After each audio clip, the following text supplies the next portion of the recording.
नमस्कार, मी मिलिंद कांबळे, माझ्यासोबत आहे पंकज डवले। मी आहे आता वज्रेश्वरी जवळ सावरुली कॉलनी येथे। माझ्या मागे बघू शकता हा रस्ता तो वज्रेश्वरीला आणि हा अंबाडीला जातो। त्याच्यामध्ये सावरुली कॉलनी आहे ही आणि त्याविषयी झालेला प्रकार हा आमच्या पंकजनी त्याच्या इंस्टावरती मांडला।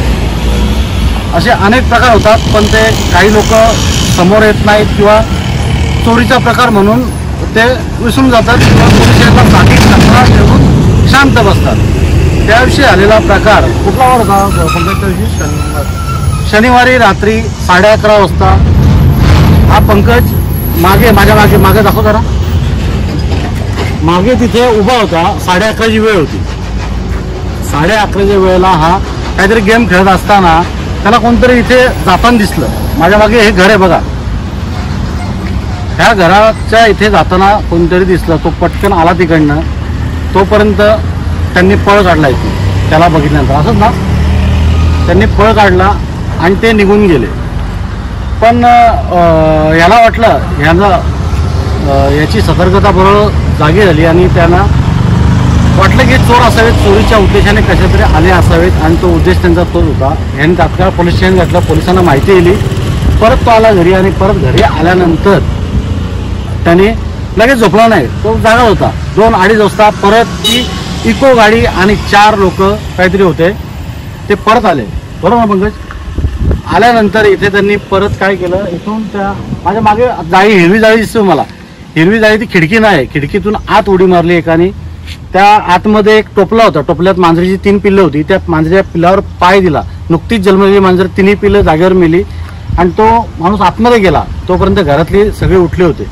असंच पंकज ना, उठल्यानंतर थोडा आवाज झाल्यानंतर ते पळून गेले इथून, पण त्यांच्याकडे हत्यार होते। आपण प्रत्यक्ष आता जितू समोर होता, जितूशी आपण बोलूया, ते चोरी करण्याच्या उद्देशाने आले होते का हे मी तुम्हाला प्रश्न विचारतो। कारण ह्या घर दिसते ते तुम्हाला वाटते कुठल्या प्रकारची चोरी झाली, पण ते आले होते मुलं चोरण्याच्या उद्देशाने। जितू काय आला प्रकार, तू पंकज काय आला प्रकार तू सांगतो ते? आता कारण की मी तिथे लागलेले गेम खेळायला ना, गेम खेळून ना व्हिडिओ एडिटिंग करायला लागले। कारण की मी इंस्टाला पण व्हिडिओ बनवतोय आणि यूट्यूबला पण टाकते। तर मी गेम खेळण्यासाठी आता तिथे बाहेर बसलेलो होतो, तर मला वाटलं का इको व्हाईट कलरची इको आली इथे रस्त्यावरती थांबली, तशी दाखवते। काळी पिवळी होती का? नाही, आपली प्रायव्हेट गाडी होती इको व्हाईट कलर मध्ये।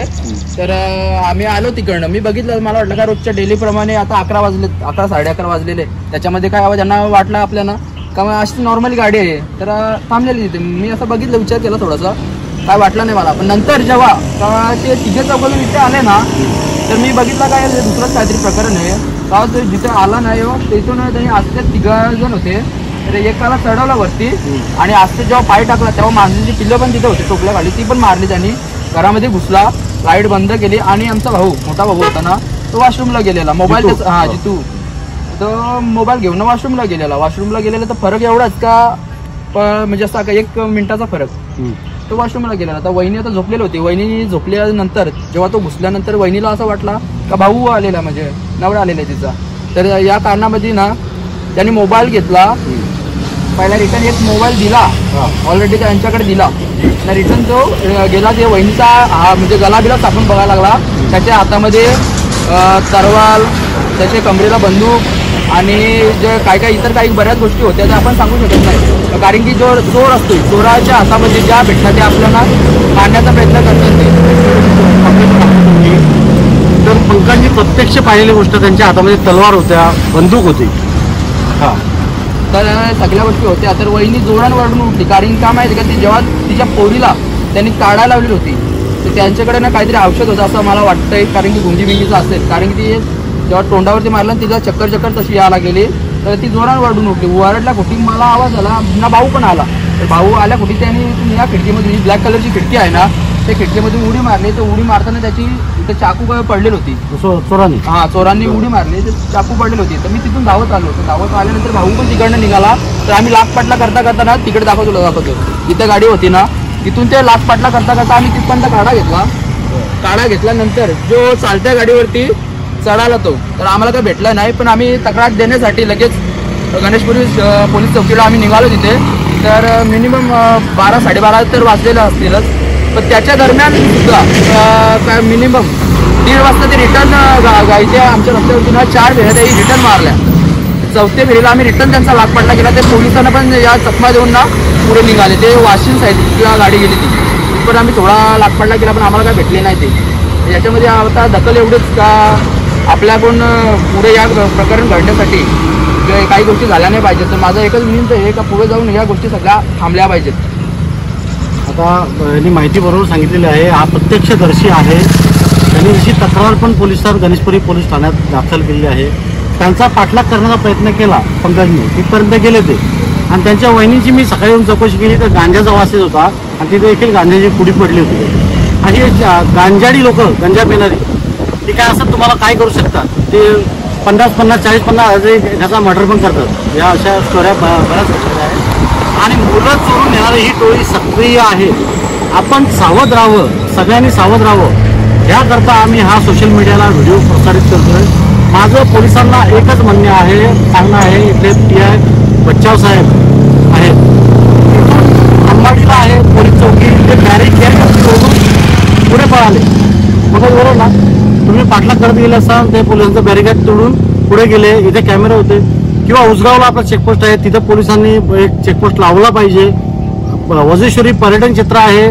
अनेक लोक रात्री बेरात्री येत असतात, बाहेरून असतात. यांची चौकशी करून आतमध्ये सोडलं पाहिजे. तर अशी गावागावात हे गंजाईट लोक घुसून आपल्या लहान लहान मुलाला उचलून नेतील. आणि लहान मुलं उचलून त्याचा उपयोग काय करतात, कोण बळी देण्यासाठी करतो तर कोण विकतो मुलाला. आणि एकदा उचलून नेल्यानंतर कुठे तपासणार, कोण तपासणार आहे, कोणाला खबर लागणार आहे. तर अशी परिस्थिती होऊ नये म्हणून हे व्हिडिओ प्रसार आम्ही करत होतो. आणि पोलिसांनी देखील तेवढंच सतर्क राहायला पाहिजे. कारण 2019ला असेच वजेश्वरीमध्ये 4 बाया आल्या होत्या बाहेरून, मुलं पळवणारी टोळी. त्यांना आमचे पोलीस पाटील आणि आम्ही गावकऱ्यातल्या मुलांनी पकडलं होतं आणि पोलिसांना ताब्यात केलं होतं. पण आता हा प्रकार चांगला आहे, रस्त्याच्या अगदी बाजूला आहे हे आणि रस्त्यावर घर आहे.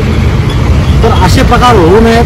ह्याच्या पुढे पोलिसांनी गावकऱ्यांची किंवा गावकऱ्यांच्या पोलीस पाटलांची मदत घेऊन यांना मिटिंग घेऊन यांना सांगायला पाहिजे बाबा अशी अशी लोक फिरत आहेत.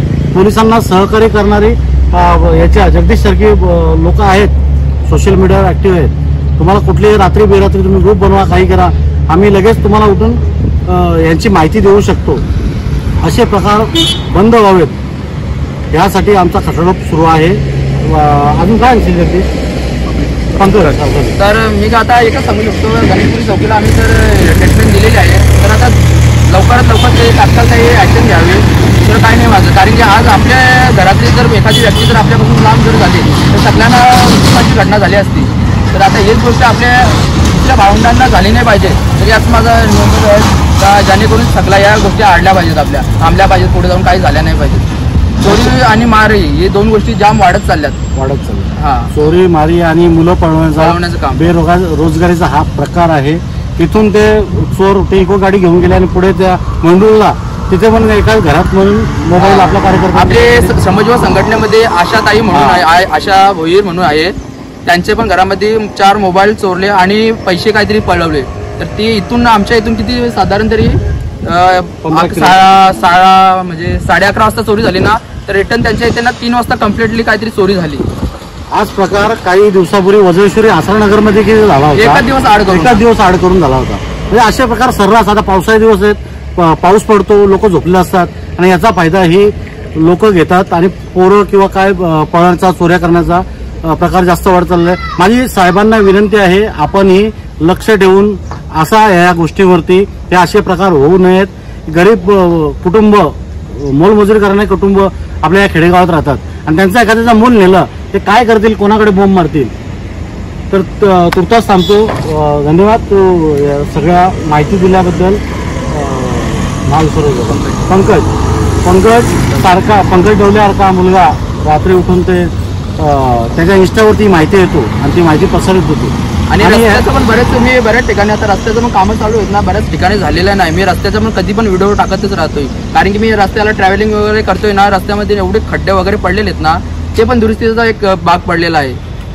हा सोशल मीडियावर काम करतो, सोशल मीडिया हाताळतो, रस्त्याचे जे दिसतील ते जे प्रश्न दिसतील ते सगळ्या गोष्टी मांडत असतो, त्याच्यापर्यंत मांडत असतो. त्याची दखल घेते की नाही कोण माहित नाही, आमच्या नाही. व्हिडिओची कोण दखल घेत नाही, त्याबद्दल वाद नाही. पण आम्ही व्हिडिओ टाकायचं थांबणार नाही, नाही. थांबतो. धन्यवाद.